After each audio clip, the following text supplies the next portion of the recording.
The Night Before Christmas by Clement Clarke Moore, illustrated by Pat Thompson.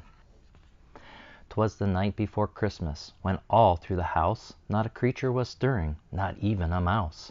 The stockings were hung by the chimney with care, in hopes that St. Nicholas soon would be there.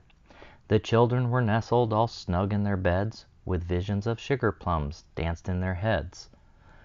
And Mamma in her kerchief and I in my cap had just settled down for a long winter's nap, when out on the lawn there rose such a clatter, I sprang from the bed to see what was the matter. Away to the window I flew like a flash, tore open the shutters and threw up the sash. The moon on the breast of the new-fallen snow gave the luster of midday to objects below. When what to my wonder eyes should appear but a miniature sleigh and 8 tiny reindeer, with a little old driver so lively and quick, I knew in a moment it must be St. Nick. More rapid than eagles his coursers they came, and he whistled and shouted and called them by name. Now Dasher, now Dancer, now Prancer and Vixen, on Comet, on Cupid, on Donner and Blitzen. To the top of the porch, to the top of the wall, now dash away, dash away, dash away all.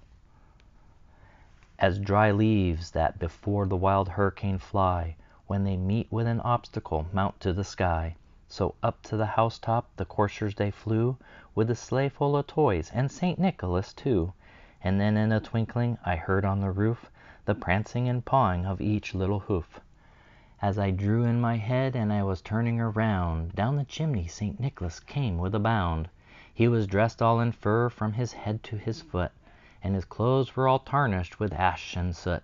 A bundle of toys he had flung on his back, and he looked like a peddler just opening his pack. His eyes how they twinkled, his dimples how merry, his cheeks were like roses, his nose like a cherry. His droll little mouth he drew up like a bow, and the beard of his chin was white as the snow. The stump of a pipe he held in his teeth, and the smoke it encircled his head like a wreath. He had a broad face and a little round belly that shook when he laughed like a bowl full of jelly. He was chubby and plump, a right jolly old elf, and I laughed when I saw him in spite of myself. A wink of his eye and a twist of his head soon gave me to know I had nothing to dread. He spoke not a word, but went straight to his work, and filled all the stockings, then turned with a jerk, and laying his finger aside of his nose, and giving a nod, up the chimney he rose.